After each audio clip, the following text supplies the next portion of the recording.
Coming up next, a conversation with the dynamic duo from Nantucket Elementary School.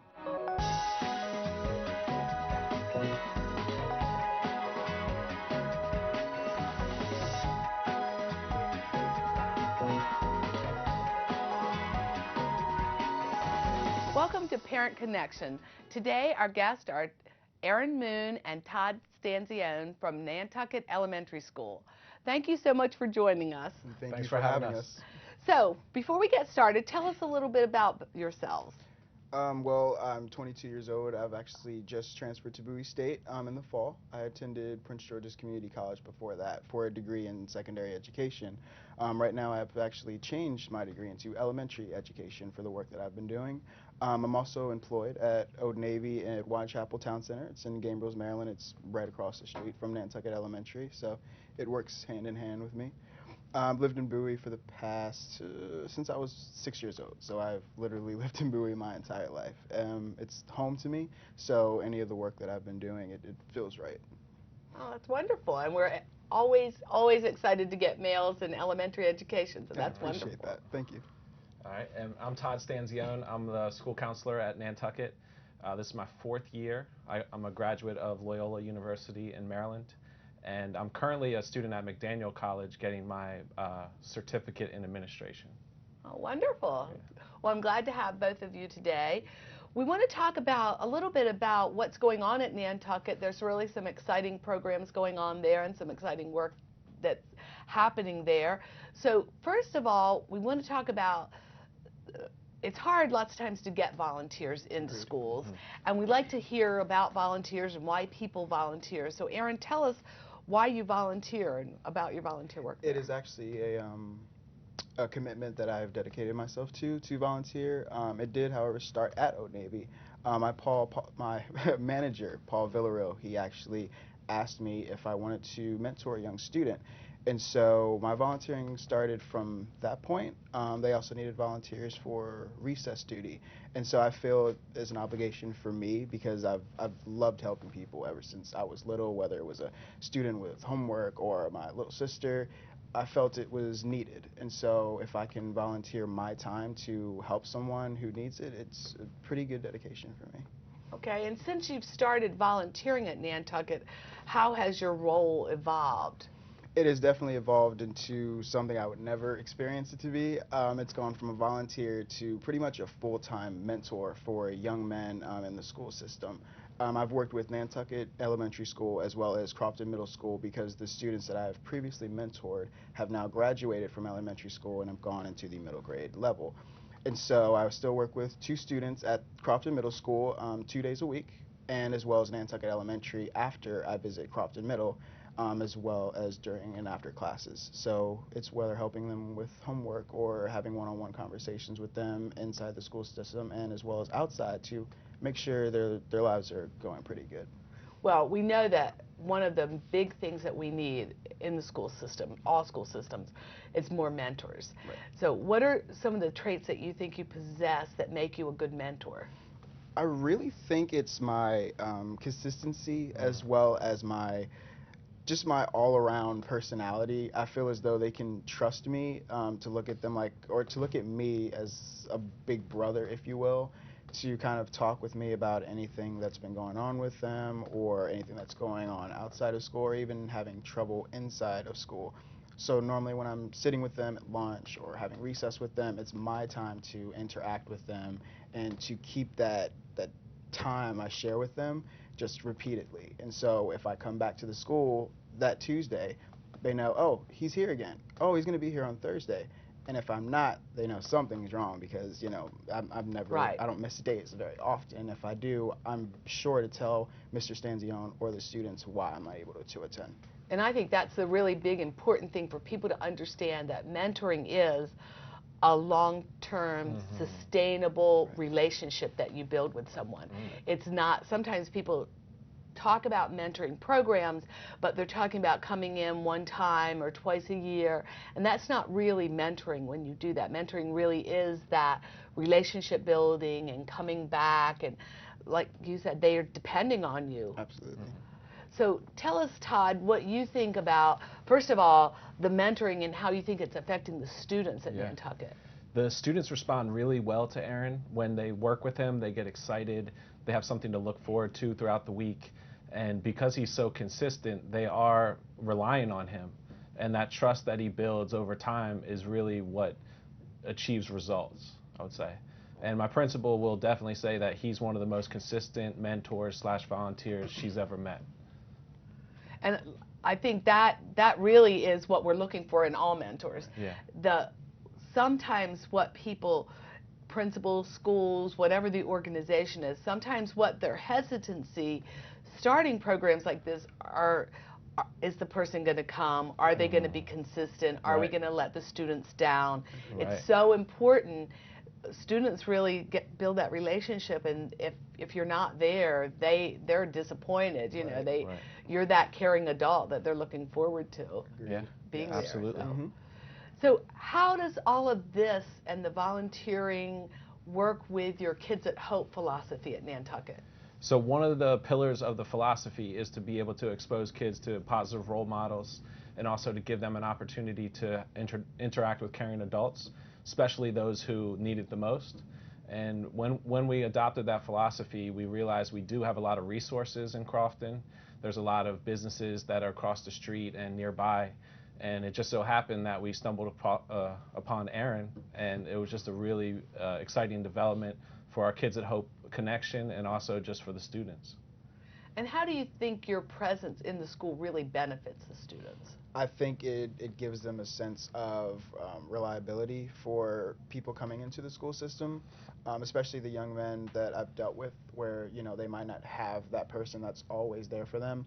If they can come to this school and they're having a bad day because they had a bad grade on a test, or they forgot their lunch, if they see me walking across the hall, I will literally get high fives and, hey, we haven't seen you in a while, or hey, you're here. So it's an enjoyment for them, I believe, to have me at the school system, because I honestly don't think they see me as not an adult figure, but as more of someone who they can sort of relate to, because I'm not too much older or I'm not too much younger. Right, more like a big brother, probably. Absolutely. Yes. In that respect. Yep. And how does all of this work with your job at Old Navy? How does this connect with that? Well, it definitely connects because Old Navy is actually a community partner with Nantucket Elementary. So with my volunteering with them, we're giving them hours, which can ultimately give them money for grants that they would need for anything, as well as the support of having someone to help them. Old Navy will dedicate themselves into helping the school, as well as Mr. Stanzione, with backpack programs or adoptive families for the Christmas holiday, for low-income families that can't afford gifts. Our staff members will go into our pockets and buy gifts for them, whether gift cards, clothes, or toys for the families that cannot afford them, as well as the Thanksgiving food drive that I think we did. We, maybe two of my colleagues and I have definitely boxed up lunches and cans for them, because these kids come in with millions of cans for families that can't afford them. Kind of give the teachers that relief of, oh, great, we can, kind of step aside for a while and have the volunteers do that. And I dedicate my time as well, but so do other volunteers as well, with recess duty and lunch monitors, as well as even, I think, dismissal duty too, just to kind of help the teachers out, because their job is definitely not as approached or talked about as often, and they really do an amazing job with that. Yeah, that's true. And anytime we can get people to give us a little help, it always is encouraging. It also makes teachers realize that people do care, and they appreciate what they're doing on a daily basis. So that's always nice to give them that extra boost. What do you feel like, what methods or experiences that you've had during this will help you as you go on, that you can carry on through other volunteering and mentoring? It can definitely be my time management, as well as the respect and honesty that I give the staff members at Nantucket Elementary, with my staff at Old Navy, as well as the students. At Old Navy, I've done a lot of coaching with register training and hiring people, so it's definitely a people skill that I've learned to adapt with, and it's from that point, from what I've done, I can carry on through a school system, through another job, through any kind of interaction that I have with people, I can have those skills just come out straightforward, and you know, it doesn't come off as acting or pretending. It definitely comes off as realistic for me. That's wonderful.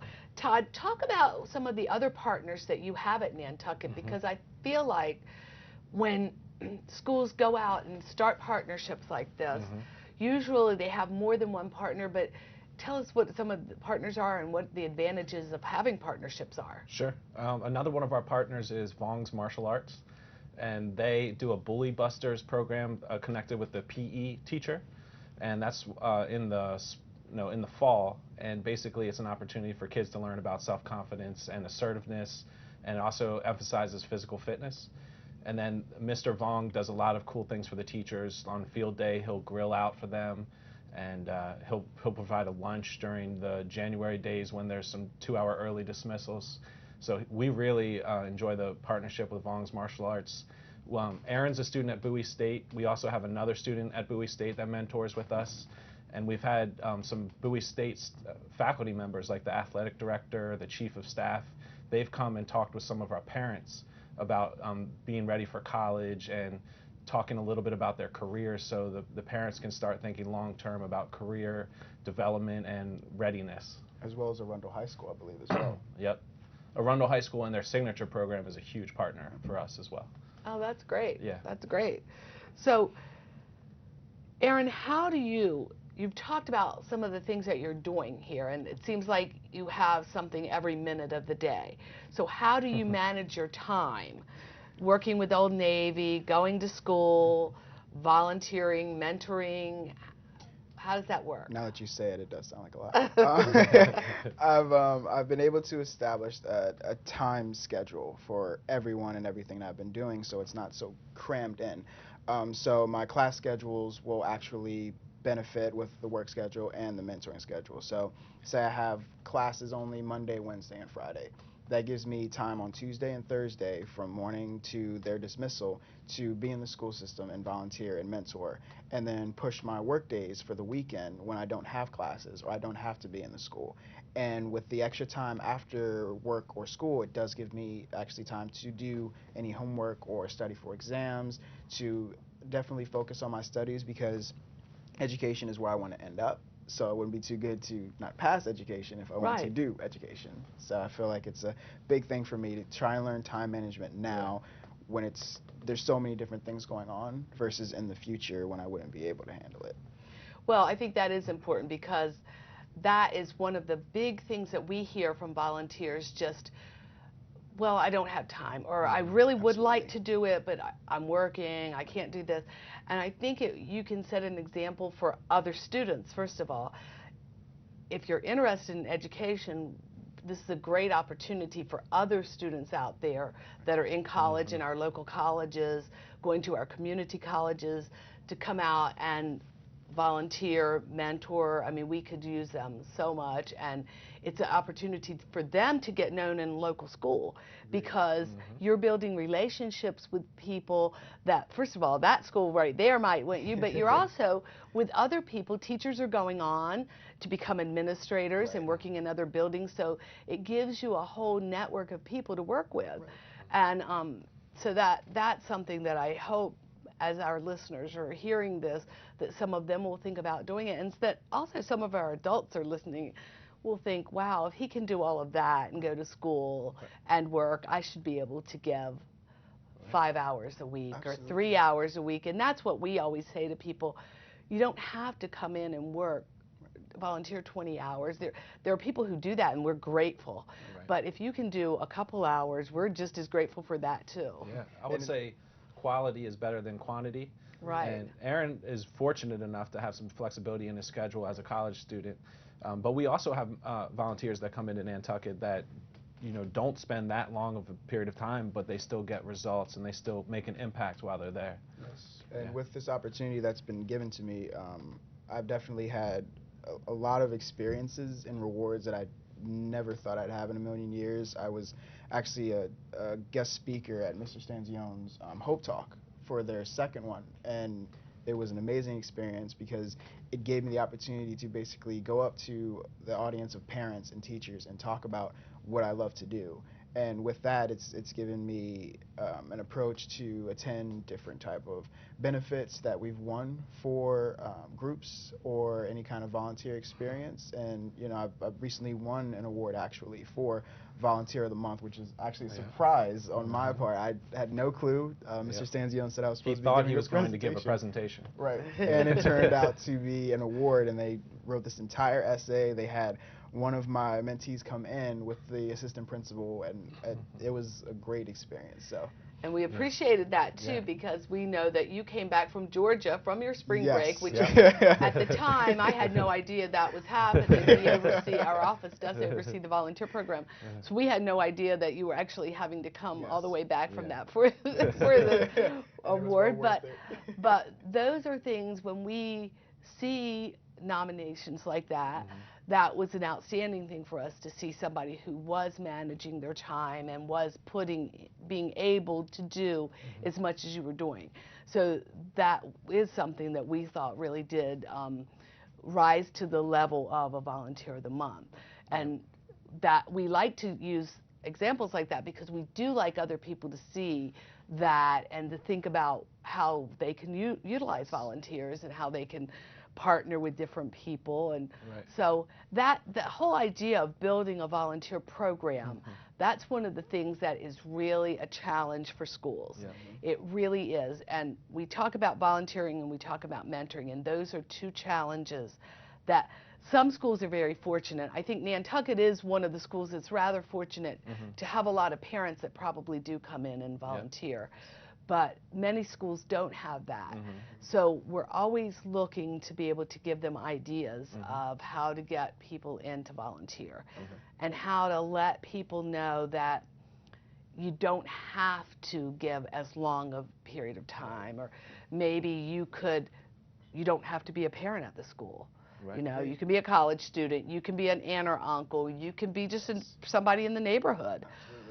So we're always looking to those things, and we're hoping that people seeing this can come up with different ideas and know that there are lots of opportunities. But still, the mentoring, I liked, we were talking about your background somewhat, and you came from a background where your father is a community partner, you were saying, in the local community. So you had that as an example. I did, and I also had, with my father being a community partner, because he does own his own barbershop in Annapolis, he does backpack programs for students in the beginning of the school year. He does cookouts with the church that they are involved with.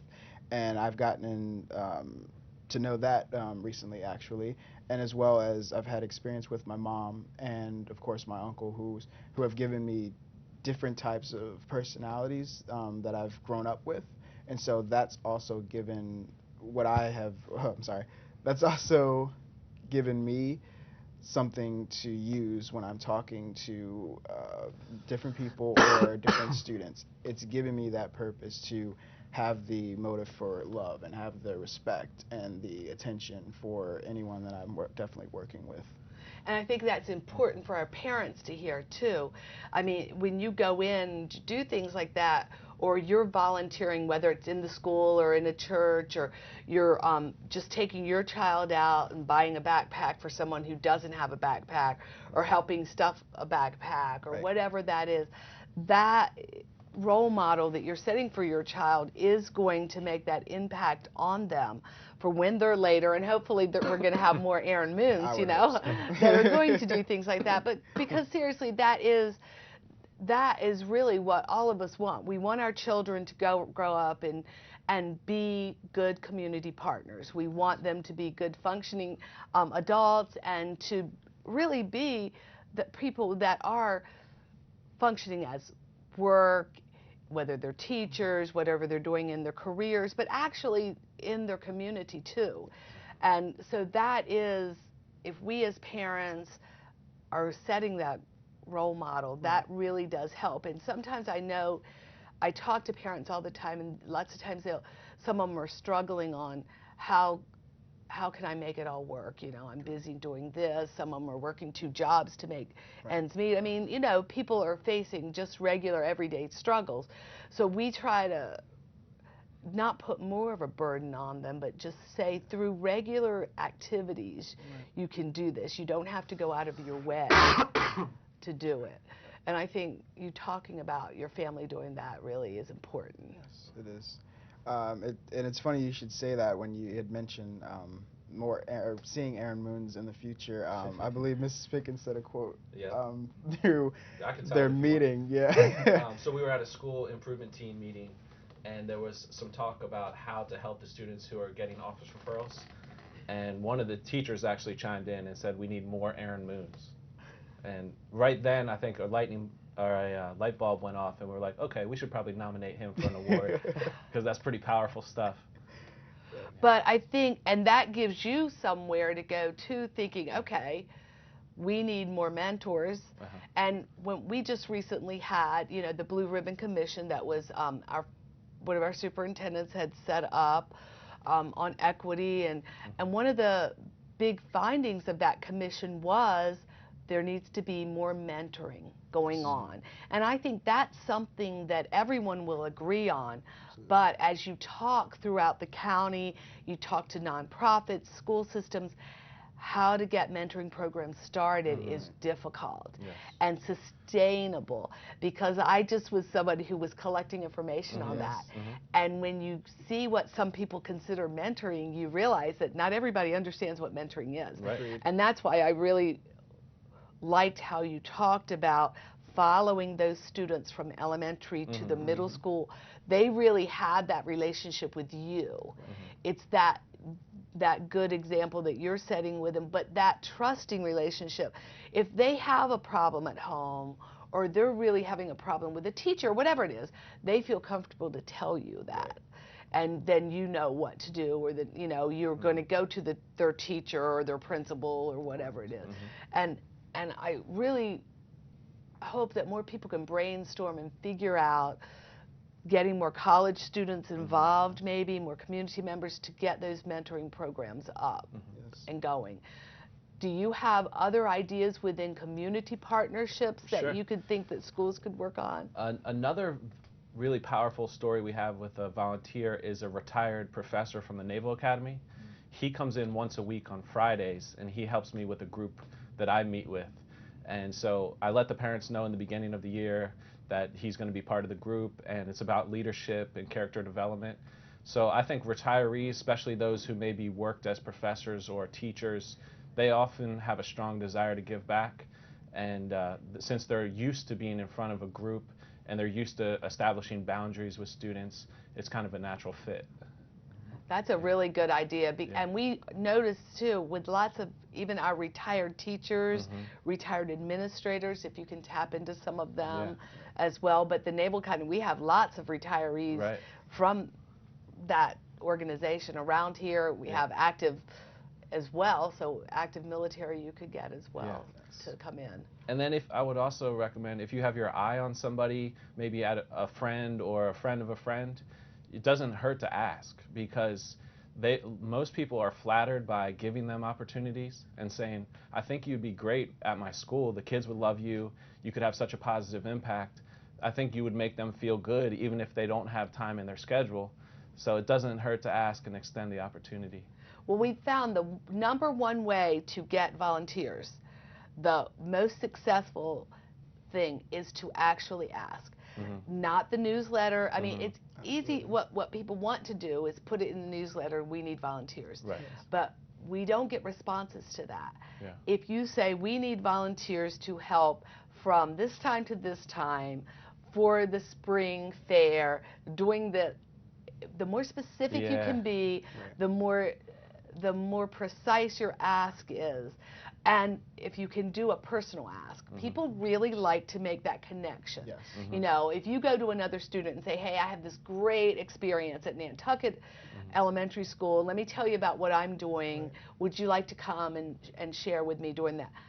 They're way more likely to do that than if they got something from the university saying, would you like to volunteer at a school? Because I'm reading that and I'm probably just going to pass it off. And when I was creating the mock presentation, I actually developed a couple of questions, and I believe I told the principal and assistant principal, Sarah Pickens and Megan Edwards, that what you can do to approach different volunteers. And of course, it can be easy finding volunteers, but having a long-time volunteer, I told them you need to find at least 3 components which they saw in me, as well as the other mentor, Jordan Odom, and that was reliability, respect, and consistency. Because if you don't have one of 3, or if you don't have any of the 3, you're not going to basically find that place for that volunteer. It would just be a one-time thing versus a long-time commitment, or even if it's multiple times. No, I think that really is perfect. I mean, that really sums up exactly what we're trying to say. And we really hope that telling your story and hearing about Nantucket has really helped our audience hear that it's something that is attainable. It's something you can do. You might have to put a little energy out there, going out and getting the person, but it's going to pay off for your students so much in the end. And it's going to benefit because we know that people with mentors, our students with mentors, perform better academically. They have less referrals. Their discipline is, much less discipline issues. And they're just happier students. They are. And the happier they are, the happier we are. So I want to thank you so much. First of all, thank you for everything you're doing at Nantucket. Thank you. Todd, thank you for everything that you're doing for the school. Thanks for having us. And thank you for being here. We really appreciate you being here, and we appreciate what you're doing. Absolutely. Thank you. Thanks. And thank you for joining us today. Until next time.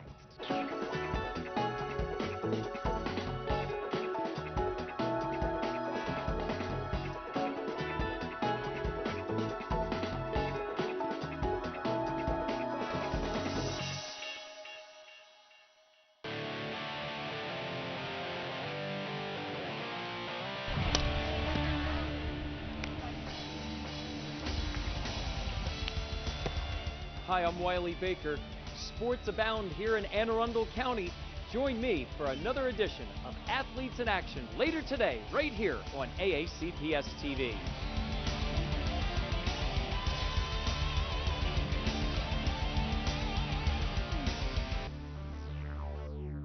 Hi, I'm Jeannie Porter.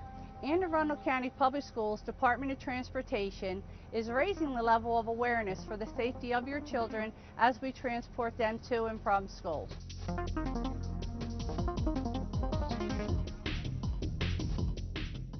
When a school bus stops to load students, as a driver, this is what you will see. At 150 feet, the bus will activate hazard lights. At 100 feet, the bus driver will activate the amber lights. They will start slowing down. At 10 feet before the bus stops, they will turn on the red bus lights. Their stop sign will come out, and students will begin to load. Once all students are on board safely, the bus driver will turn off red lights and move forward. At this time, it is safe for the motorist to resume movement. Hi, I'm Jody Rissy. When's the last time you watched Food for Thought? Make sure you tune in to AACPS TV and watch Food for Thought. I have so many guests on the show. We talk about partnerships here in Anne Arundel County as well as across the state. We talk about breakfast, lunch, even dinner, and our summer programs. Fruits and vegetables are always a topic. We want to make sure that you're having fruits and vegetables at home just like we have them here in school in Anne Arundel County. Make sure you keep watching AACPS TV and make sure you don't miss the next episode of Food for Thought. I'm Corporal Gamble with the Anne Arundel County Police. In regards to school safety, there are certain items that are not allowed in school. Weapons, anything that can be construed as a weapon, cannot be brought to school. Things like switchblades, knives, anything with a sharp point, fingernail files, guns of any sort cannot be brought to school. Also, illegal drugs. Prescription drugs, unless they are issued by the health room, cannot be brought to school. Tobacco products of any sort, alcohol, anything of that nature is not something that you can have in school.